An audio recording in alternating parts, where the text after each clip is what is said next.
toe die Here Jesus op aarde was, het hy by tydens een geleentheid vir sy disippels gesê, ek stuur julle soos skape onder die wolwe in.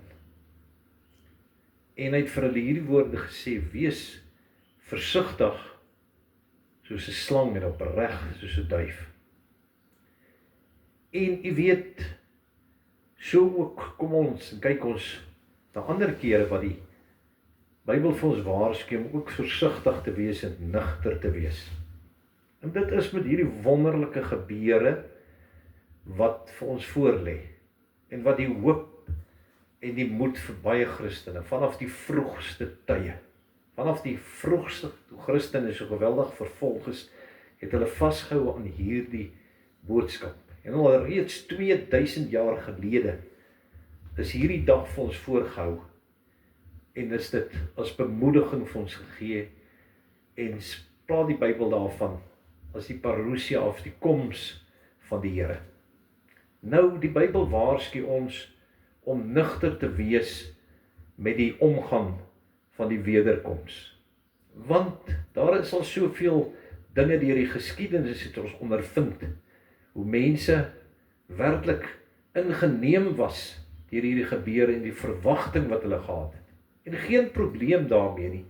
Die Here sê ons moet bly wees na mate ons die dag sien naderkom. Hef op julle hoofde, want julle verlossing is naby. En hoe verlang my hart nie na daardie dag, as ons sien die gebroke wêreld en alles wat aangaan daarin nie.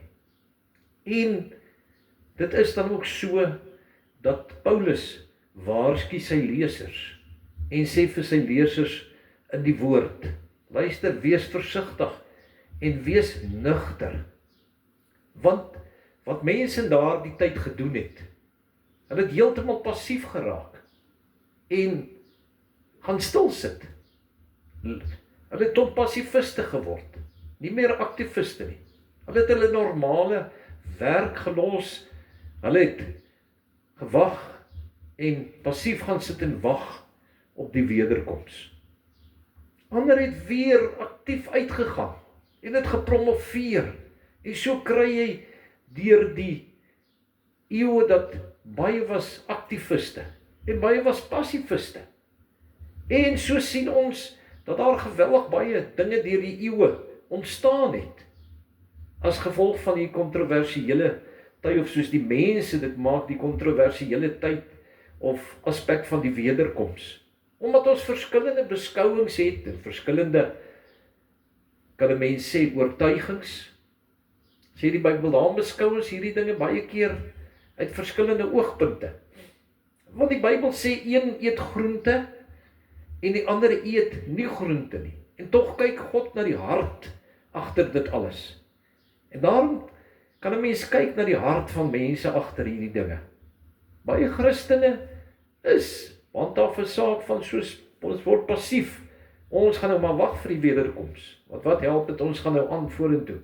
Ander is so aktief besig dat hulle dinge doen, sê maar so sit borde langs die highway op. Dit is die einde van die wêreld en al hierdie dinge. Dis daarom God ons waarsku en vir ons sê, luister man, wees jy versigtig en wees nugter oor hierdie dinge. Want hoeveel van ons dwaalleringe wat ontstaan het deur die eeue, het ontstaan as gevolg van leringe oor die wederkoms. En daarom wil die Here hê dat ek en u dit nugter moet opneem. Van een ding in my hart is ek baie seker en absoluut seker, en dit is wetenskaplik bewys dat dit 'n 0.0.0.0% wees dat Jesus nie gaan terugkom. Hy gaan beslis terugkom. Hy gaan kom. Hy het vir onsself gesê dat hy gaan terugkom. En ek en u kan vashou daaraan. Ek en u kan weet, dis die waarheid. Ek en u kan wag vir sy koms, maar ek en u moet ook gereed lewe vir sy koms. Dit gaan gebeur. En die saak is nie of dit gaan gebeur nie, dit gaan definitief gebeur. En daar gaan 'n volëinding kom van hierdie wêreld waarin ons leef. Maar dit beteken nie dat ek en u onwys daarmee moet omgaan.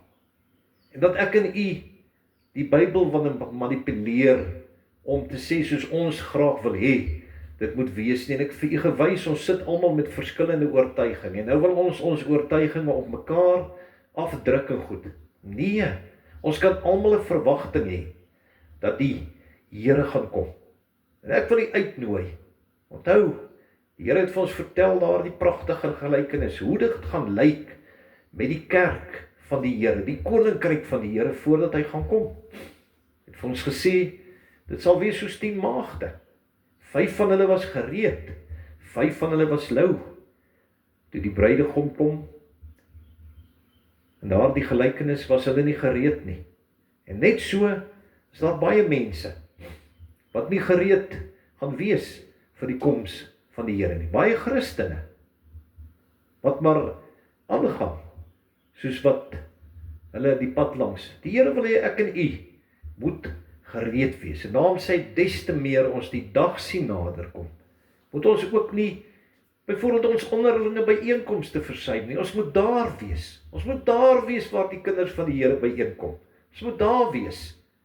Ons moet nie uitval en ander dinge prakties gaan aan ons tyd, geen ander dinge nie. God wil jou tyd hê en hy wil hê ek en u moet gereed wees vir sy koms. En die vraag waarmee ek u vandag gaan laat, is u gereed vir die koms van die Here? Sê nou die Here kom vanaand. Sê nou die Here kom oor 'n jaar. Wat is die groot saak vir jou? Is jy gereed vir die koms van die Here? Daar gaan 'n tyd kom. En daarom kan ons ook nie maar rondspeel met hierdie ding nie. Weet jy wat beteken die koms van die Here? Dit beteken 'n hele nuwe dispensasie waar mense ingaan, waar die hele skepping gaan ingaan. Dit beteken dis die einde van die dispensasie soos ons dit geken het. Dit beteken dis 'n tydperk wat die Here by ons gaan wees. Jy gaan hom sien. Dit beteken dit is 'n tydperk dat die Here alles gaan nuut maak, 'n nuwe hemel, 'n nuwe aarde. Dis 'n tydperk wat die Here gaan deel. Dis 'n tydperk wat God ook gaan kom om te oordeel. En hoe gaan hy u vind? As u voor hom gaan staan, wat gaan hy van jou sê? Een ding kan ek en u vandag van seker wees. Mense kan die wêreld kom sien soos hulle wil. En mense kan aktief wees of passief gaan sit, of ons kan ons toewy aan die Here. Een ding weet ek verseker. Die Here gaan kom en dit gaan 'n einde wees van hierdie dispensasie soos ons dit ken. Dit gaan vir u 'n wonderlike geleentheid wees.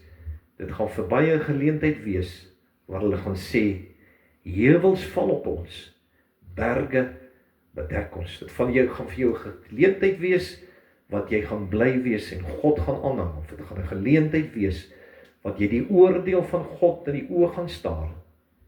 Die Bybel sê die hemel en aarde het weggevlug voor hom wat op die troon sit. Wat gaan u doen in daardie dag? Die Here kom weer. Dis 'n absolute, dis 'n voldonge feit, dis 'n fundamentele waarheid wat ons kan weet, dit sal gebeur. Is u gereed? Kom ons bid saam. Vader, baie dankie dat ons vandag weet, u gaan kom. En Here, miskien lag u oor al die pogings wat ons aanwend en die mens wil verklaar, die wederkoms so verklaar, en ander wil die tye verklaar, en ander sit passief, en ander sit aktief. Here, en wil nie oor die mense pogings. Op die einde het u die sê oor alles. Ons dankie dat ons weet, u waarsku ons om gereed te wees. Help ons, Here. Help ons om gereed te wees. En as ons Jesus nie ken nie, dat ons sal kom en ons lewens vir hom sal gee in Jesus naam. Amen.